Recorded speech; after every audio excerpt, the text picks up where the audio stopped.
Era uma noite fria de domingo em Curitiba, daquelas em que a neblina desce sobre a cidade e envolve tudo num silêncio quase sobrenatural.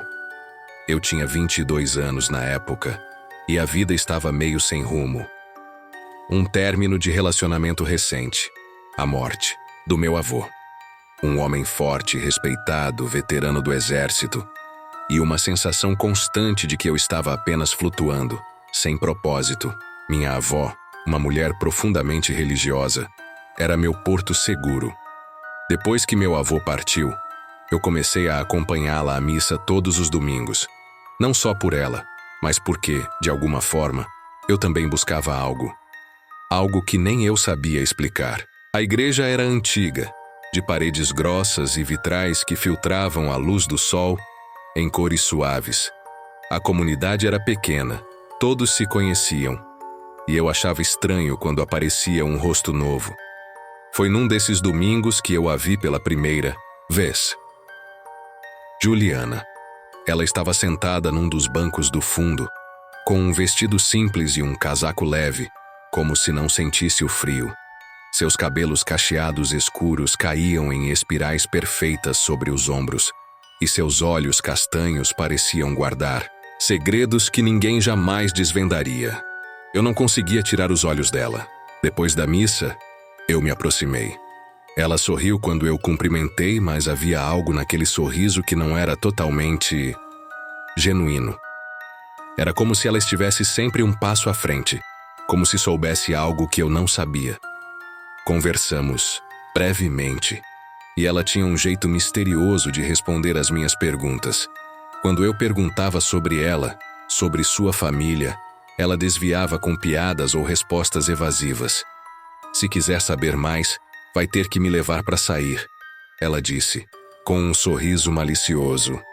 Eu ri, mas aquilo me intrigou ainda mais.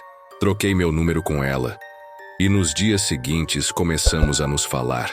As mensagens eram frequentes, e ela foi se abrindo aos poucos. Descobri que ela e a mãe haviam se mudado para Curitiba para fugir do padrasto, um homem violento e alcoólatra. O pai biológico dela era pior ainda, mas ela nunca entrava em detalhes. Algumas coisas são melhor deixar no passado, ela dizia, e eu respeitava aquilo. Mas havia algo na forma como ela falava, algo que me fazia sentir que o passado dela não estava tão distante assim. No domingo seguinte, ela apareceu na igreja de novo. Dessa vez, eu a convidei para sair, e ela aceitou sem hesitar. Marcamos de nos encontrar naquela semana, e eu passei os dias seguintes nervoso, tentando planejar tudo direitinho. O encontro foi simples, cinema e um jantar num restaurante pequeno, mas foi perfeito. Ela era uma ótima ouvinte, e eu me senti à vontade como nunca havia me sentido com ninguém. Quando o jantar acabou, eu não queria que a noite terminasse. Vamos dar uma volta de carro? Eu sugeri. Ela concordou com um sorriso, e nós pegamos a estrada que liga Curitiba a Morretes. Era uma daquelas estradas sinuosas, cercada por árvores altas e densas, que pareciam se fechar sobre nós à medida que avançávamos. O rádio tocava baixo, e a conversa fluía naturalmente. Até que, de repente, tudo mudou. Ela parou de falar no meio de uma frase. Eu olhei para ela, e ela estava com os olhos fixos no nada, como se estivesse vendo algo além do vidro do carro. Então ela começou a falar. Mas não era português. As palavras saíam rápidas, guturais, em uma língua que eu nunca tinha ouvido. Parecia francês, mas não era. Eu tentei chamá-la, mas ela não respondia. Seus olhos se reviraram, deixando apenas o branco visível, e sua cabeça começou a tremer, como se estivesse em transe. Eu quase perdi o controle do carro. Meu coração batia tão forte que eu conseguia ouvir o sangue pulsando nos meus ouvidos.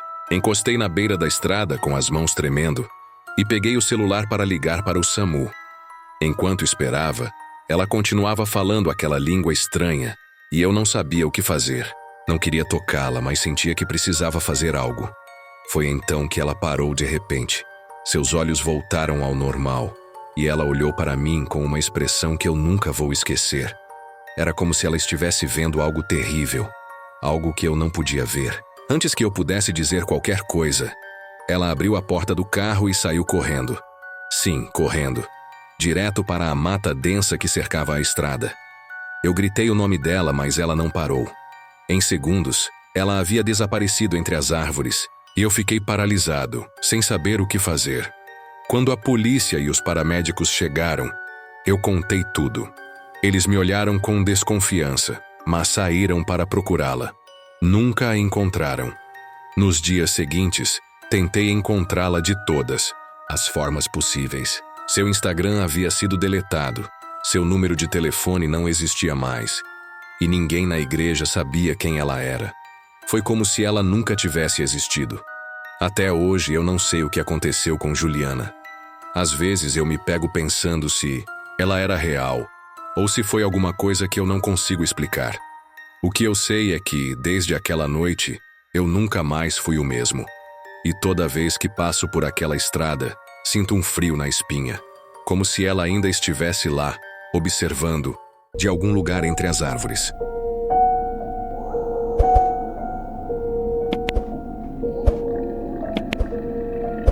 Eu nunca fui muito fã de natureza. Sempre preferi o conforto da cidade, o barulho dos carros passando, as luzes das ruas iluminando a noite. Mas meu amigo Lucas era diferente. Ele vivia falando de aventuras, de lugares inexplorados, de como a natureza tinha algo de mágico e misterioso. Foi ele quem me convenceu a ir com ele ao Parque Natural das Sombras, um lugar isolado no meio da Mata Atlântica, conhecido por suas trilhas sinuosas e lendas assustadoras. É só uma caminhada, Miguel, vai ser divertido, ele disse com aquele sorriso de sempre, como se nada no mundo pudesse dar errado. Eu hesitei, mas acabei cedendo. Afinal, éramos amigos desde a infância, e ele sempre teve um jeito de me convencer a fazer coisas que eu normalmente evitaria. Chegamos ao parque no final da tarde. O sol já estava se pondo, e o céu estava tingido de tons avermelhados. O ar era pesado, úmido, e o silêncio ao nosso redor era quase opressivo. A entrada do parque era marcada por um portão de madeira velho e corroído, com uma placa que dizia: "Bem-vindo ao Parque Natural das Sombras. Respeite a natureza." Lucas estacionou o carro em um pequeno estacionamento de terra batida, e nós começamos a caminhar pela trilha principal. A vegetação era densa, com árvores altas que bloqueavam a maior parte da luz do sol. O chão estava coberto por folhas secas, e o som dos nossos passos ecoava pelo ar. "Você já ouviu as histórias sobre esse lugar?" Perguntei, tentando disfarçar o nervosismo na minha voz. Lucas riu. "Claro que sim. Lendas urbanas, Miguel. Nada mais do que isso. Dizem que as pessoas desaparecem aqui, que ouvem vozes, veem coisas estranhas. Mas é tudo bobagem, só para assustar os turistas." Eu não estava tão convencido. Havia algo naquele lugar que me deixava inquieto, como se estivéssemos sendo observados. Continuei caminhando ao lado dele, tentando ignorar a sensação de desconforto que crescia dentro de mim.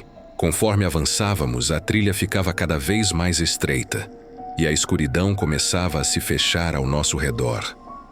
Lucas pegou uma lanterna do mochilão e a acendeu, iluminando o caminho à nossa frente. O feixe de luz cortava a escuridão, revelando raízes retorcidas e galhos que pareciam tentáculos prontos para nos agarrar. Foi então que ouvimos o primeiro som. Era um murmúrio baixo, quase imperceptível, como se alguém estivesse sussurrando, bem perto de nós. Parei de repente, o coração acelerado. "Você ouviu isso?" Perguntei, olhando para Lucas. Ele parou e olhou ao redor, a lanterna iluminando o vazio ao nosso redor. "Ouvir o quê?" "Não sei. Parecia uma voz", respondi, tentando manter a calma. Lucas deu de ombros. "Deve ter sido o vento, vamos continuar." Mas eu não estava convencido. O som não parecia vir do vento. Era mais como se alguém estivesse nos seguindo, sussurrando algo que não conseguíamos entender. Continuei caminhando, mas agora cada passo era mais cauteloso. Cada som me fazia estremecer.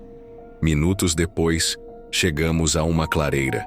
No centro havia uma árvore enorme, com raízes que se estendiam como dedos ossudos. O tronco era retorcido e os galhos formavam uma espécie de dossel acima de nós. Havia algo de errado naquela árvore. Algo que me fazia sentir uma profunda sensação de mal-estar. Que lugar incrível, disse Lucas, admirando a árvore. Deve ter centenas de anos. Eu não conseguia tirar os olhos da árvore. Parecia que ela estava respirando. Os galhos se moviam levemente, mesmo sem vento, e as raízes pareciam se contorcer no chão. Meu coração batia tão forte que eu achava que ele ia sair do peito. Lucas, acho que devíamos voltar, falei, minha voz tremendo. Ele olhou para mim confuso. Voltar agora? A gente nem chegou no mirante ainda. Tem algo errado aqui, não sente isso? Insisti olhando ao redor, esperando ver algo, qualquer coisa que confirmasse meus temores. Lucas suspirou. Miguel, você está deixando as lendas te afetarem. É só uma árvore velha. Vamos continuar. Ele começou a caminhar em direção à árvore, e eu não tive escolha a não ser segui-lo.